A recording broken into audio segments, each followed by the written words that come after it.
One really exciting thing last year about the Cairns Cup was that we kicked off the event with an announcement that the St. Louis Chess Club was partnering with US Chess to increase the number of girls and women in the country who play via a generous program grant. And I think that just really ties into so much about what we're trying to do here at the St. Louis Chess Club, which is to spread the mission of chess, and particularly to girls because we're so outnumbered. Yeah, and both as a player and as a coach, I've already seen the effects of it. So, as you know, I believe 6 top women players receive grants for our training. Those of us who going to qualify to the Olympiads, at least we're predicted to play in the Olympiads, so we have already received 2 grants, so that has been quite helpful. And as a coach, there have been several grants that have been given to different programs that promote chess to girls. And I do work for an academy, we don't have a program like that, but Jay Stallings, who's one of the best people I know, honestly, and he has a program in Southern California, so he has a girls program as well. So he's used that money, and we have done already several sessions with girls, and it has been a lot of fun. Yeah, I saw that. Jay is wonderful. And there are programs all over the country, DC, Philadelphia, my town, Arizona, as you mentioned, California. We've been bringing chess to girls in Title I schools in the Bay Area. There's also a Chess Moms program, so it's not just about kids.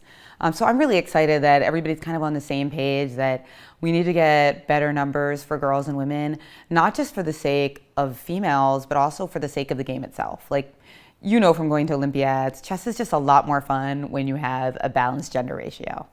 Yeah, and that's what makes the Olympiad great and such a great festival, because there's just so many people and it feels like everyone is part of the game and everyone is welcome there. And I like the Chess Moms program because if you look around and you see like so many, like in scholastic events, right? You see the kids playing and then parents just sitting around and they spend the whole day there. And it's something I didn't appreciate as a player when I was young, but now when I see it, I just think, oh my God, I can't imagine spending my whole day sitting and watching my kid do something that I have no idea about. So I think if at least they know more about it, they can understand better what their kids go through at least, because when someone loses a game, I think only a chess player can relate to that. So I think if they know more about the game, how they can relate better to their kids, that's really helpful.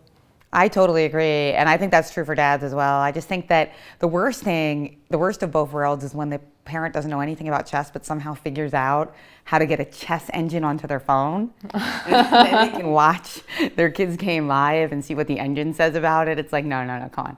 You got to get in there and try to solve the position for yourself so you can really see how difficult it is for your kid. Otherwise, you're going to see some parent who doesn't know how to play chess saying, why didn't you play knight h5 in that position? Yeah, I mean, it must be frustrating because, you know, you want to help your kid, you want to, like, maybe give them feedback. Maybe the kid doesn't have a coach, so you try to play that part. But yeah, if you don't know anything about chess, I just can't even imagine what it must be like. And one of the other things we do at US Chess, which is one of my all-time favorite things, is the Girls Club, which means that after the games at national events, you can go and get lessons from top female players and meet other girls who play. That's really powerful for me because when I was growing up, there wasn't as many girls who played. So I actually dropped out of the game for a couple years in junior high school, and that is a really big attrition age. Like 12, 13, we see a bunch of girls drop out, and then also sometimes around the college years. So I feel like making sure that even if you're the only girl that plays chess in your school, maybe you can find another girl that plays in your state and make friends, you know, that can help us, you know, keep girls in the game, because it's not just about getting them into it, but also letting them stay in our game for their whole lives. That's what we want. Yeah, I think that's actually challenging because that is a dangerous age, and especially high school, because even I think for our top female players, some of them are going, like I know Jennifer, you got into Harvard, and it's kind of hard to compete with getting into Harvard, you know, choosing between playing chess and that. So I think making sure that they stay in the game, that there is a reason for them to stay in the game, that chess is seen as something they can do for the rest of their lives, something that they consider a career. I think that's very important. I think the best way is for girls to see role models who make a living in chess. So it's something easier, makes it easier for the parents to think, oh, my daughter can make a career out of this. Why not choose chess? Why go the conventional route of getting a 4-year degree? Why not do this? Or that chess can help you get a great job. I mean, one of my good friends, Alyssa Malahina, talked about that in a recent interview we did for my podcast, Ladies Night, where she talked about how it really makes you stand out when you have a job interview, or in Jennifer Yu's case, the Harvard admissions board. Right. She wrote her essays about chess and how she played in the U.S. Women's Championship and got last, and then not the very next year, but a few years later, she was up at the top of the cross table. So I think there's so many benefits. And speaking of chess and careers, I've noticed that there's a trend where even if you're not the very strongest player, a lot of people are making careers from content creation, from their YouTube channels or their Twitch channels, like Alexandra Botez, who is another example of somebody who's making a living from chess, but not just from winning chess championships. And I think that can be a great model for young girls as well, and we're actually having her sponsoring some matches with her via US Chess Women as well. One thing that really stood out about the Cairns Cup was that at the beginning of the event, we also had this groundbreaking historic chess workshop where the BSA, the Boy Scouts of America, gave out badges to females for the first time in their history. And so Dr. Jeannie Singfield's very involved with scouting, so she made sure that we were the very first people to give out these badges to girls, and it was so cool. Yeah, I mean, one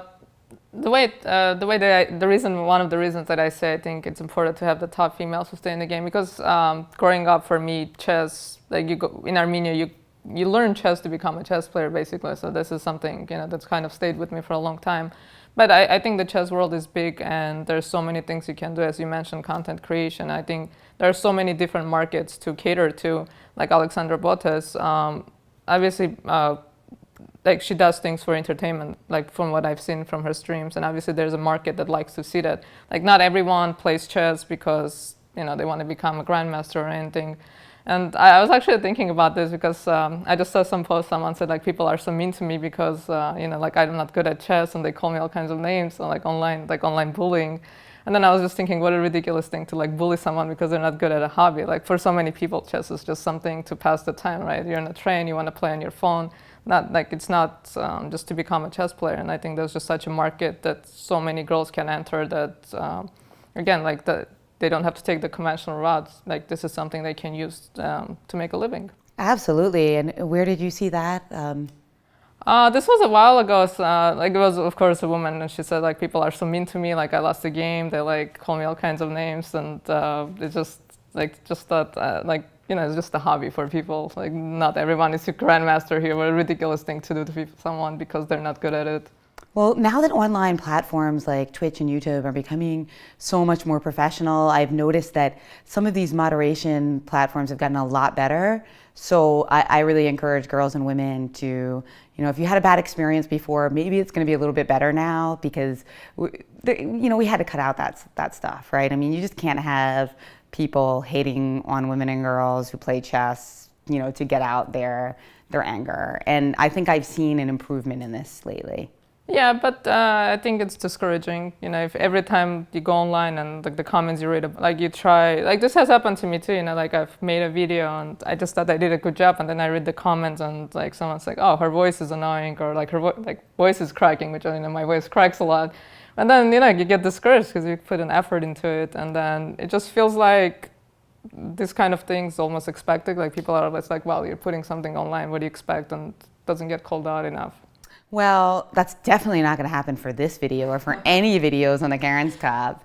But seriously, I kind of see a very bright future for girls and women in chess, especially if we have more events like the Cairns Cup and more partnerships like what we're doing with US Chess Women and the St. Louis Chess Club, because ultimately the best way, I think, to combat that negativity is with positivity and with friendships. If you have people to vent to, and people to befriend. We're doing now. Exactly. And so my prediction is that we're going to continue to see those numbers rise, and it's wonderful to be part of it right here in St. Louis. Yeah, I mean, the trend is definitely looking upwards. I think we have been making changes, and I think things are going to keep improving for the girls.